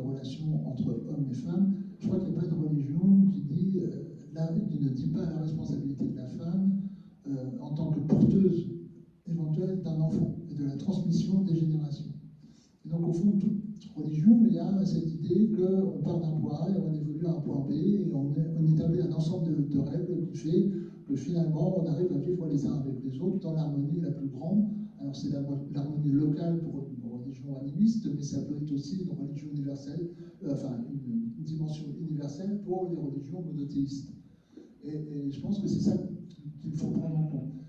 Alors effectivement, des religions sont plus ou moins suivies d'usages et de pratiques régulières. Il se trouve qu'on est à peu près 42% à déclarer croix. Donc ça veut dire que maintenant, sur notre territoire français, la laïcité a fait son œuvre, que la croyance n'est plus un enjeu pour être soi-même, mais c'est dans la relation à la République qu'on entretient sa relation aux autres. Il y a peut-être des religions qui ont besoin de s'implanter et donc qui sont plus rigoureuses sur la façon dont elles gèrent la relation à la femme et dans le sens qui est porté par le discours religieux. Ça, c'est un fait. Mais au bout du compte, et c'est pour ça que nous, à l'Union des familles laïques, on travaille d'abord sur la famille. Parce qu'avant d'être un citoyen, on est l'enfant d'une famille. Et cette famille va être un lieu d'enfermement, dans un héritage qui va être plus ou moins figé, ou un lieu d'émancipation, parce que l'ensemble des parties prenantes de la famille vont avoir décidé d'ouvrir l'enfant et de s'ouvrir soi-même à une relation sur les autres et une ouverture sur le monde. Donc c'est bien là que tout se joue, y compris si on est dans un domaine religieux. Soit on va se replier sur une pratique de la sexualité, de la virginité, une vision de la femme comme porteuse de l'enfant qui va prolonger la famille, qui va être restreint, soit on va être sur une ouverture en se disant oui, il y a un autre monde autour de nous et on va évoluer là-dessus. Je pense qu'il y a vraiment, au niveau de l'action territoriale, à travailler sur la notion de parentalité et sur tout ce qui concerne la famille, parce que c'est là où le creuset, en fait, c'est le premier foyer de socialisation. Le rapport au monde, la vision qu'on a au monde se développe dans un univers restreint, qui deviendra sans doute universel après, mais dans cet univers restreint, où dès le plus jeune âge, on va apprendre à voir le monde. Effectivement, pendant la période de jeunesse, on va s'ouvrir, on va critiquer, on va s'approprier le monde et on va évoluer. Mais dans certains domaines, et notamment là où la religion est plus importante, et ben, cette ouverture sur le monde est restreinte. Et on la restreint par différents moyens, soit par des injonctions, tu obéis à la règle, donc tu es soumis à la règle, soit quand ça ne marche pas, on va aller chercher d'autres moyens. Et ces autres moyens, ça peut être la réputation, parce qu'il ne s'agit plus de dire c'est moi qui te dis ce que tu dois faire, mais c'est tout le monde qui te dit ce que tu dois faire. Et quand la République n'est plus présente, et ben les religions prennent le pas, et on tombe dans les situations où finalement, Shaina se trouve brûlée, déjà parce qu'elle a été violée, impure, son corps n'était plus pur, n'était plus capable de porter mon enfant à moi et de prolonger ma génération. C'est ce qui se passe, elle est brûlée à cause de ça. Voilà, donc un vrai travail au niveau des territoires, et ça ne se fait pas dans une relation privée à la personne, ça se fait dans une dynamique de territoire où l'ensemble des partenaires présents doivent tenir ce discours. Or, à Creil, en l'occurrence, et au travers du reportage que j'ai vu, ce n'était pas le cas, y compris des associations du domaine du planning familial, qui subissaient en quelque sorte un contrepoids. C'est-à-dire, effectivement, on doit s'orienter vers ça, mais le contexte dans lequel on évolue fait que tu dois te préserver et tu portes la responsabilité, toi, individuellement, de ce qui t'arrive. Et on n'a plus de responsabilité collective. Je crois que c'est là-dessus. Donc 2 axes de travail sur la parentalité. On voit que la famille, c'est le socle de la socialisation qui va permettre de former les citoyens de demain et qui va permettre d'engager un vrai discours de liberté qui nous fasse sortir en fait de ce qu'on porte en soi, de l'essence, d'une forme d'essentialisme qui, au bout du compte, est une forme de racisme. On s'achemine vers la fin de notre rencontre. Y a-t-il une dernière demande de parole ?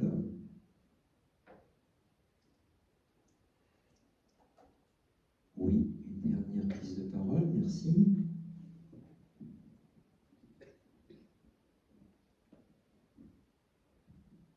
Bonsoir, merci pour votre présentation. En fait, le sujet me touche énormément de par mes origines, mais aussi de par mon métier, en fait. Donc, la question que je me suis posée, quand vous êtes intéressé à ce milieu, à ce contexte particulièrement, parce que la violence faite aux femmes, c'est assez large dans tous les milieux sociaux et culturels. Après, je vous félicite, même si c'est un c'est un milieu spécifique, je pense qu'il faut en parler. Parce que les femmes ont un long chemin à parcourir encore. Donc je trouve que c'est vraiment très enthousiasmant d'avoir notre époque où on parle un peu dans tous les sens, mais on en parle. Voilà. Merci beaucoup. Pourquoi je me suis intéressée? Parce que je crois que je l'ai dit, mais en fait, j'ai découvert l'histoire de Shaina. Voilà. Oui, c'est vrai, mais j'ai trouvé qu'elle avait vécu une telle tragédie, un continuum de violence, que ce soit chantage, de revenge porn, et puis agression sexuelle et assassinat. J'avais envie de comprendre pourquoi elle avait subi tout cela. Et donc ça, c'était d'abord pour travailler sur ce sujet dans Charlie Hebdo, parce que je travaille sur les violences faites aux femmes en général, donc c'est vrai que ça faisait partie de ce que j'étais censée traiter et ce qui m'intéressait. Et après, au-delà de ça, c'est en rencontrant en fait des amis à elle, des filles qui l'avaient côtoyée et qui me disaient avoir peur de subir le même sort et qui m'ont raconté tout ce qu'elles subissaient au quotidien. Je me suis dit, mais en fait, on a à peu près la même situation que ce que dénonçait Ni Pute Ni Soumise, or on n'en parle plus. Et donc c'est ce qui m'a donné envie d'écrire le livre en me disant, il faut continuer de documenter cette situation.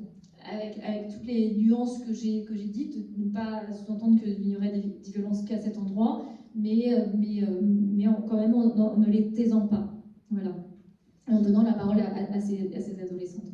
Et d'ailleurs, je voulais juste citer aussi, je vous invite à écouter, si vous le voulez, un podcast qui s'appelle Révolution des cœurs.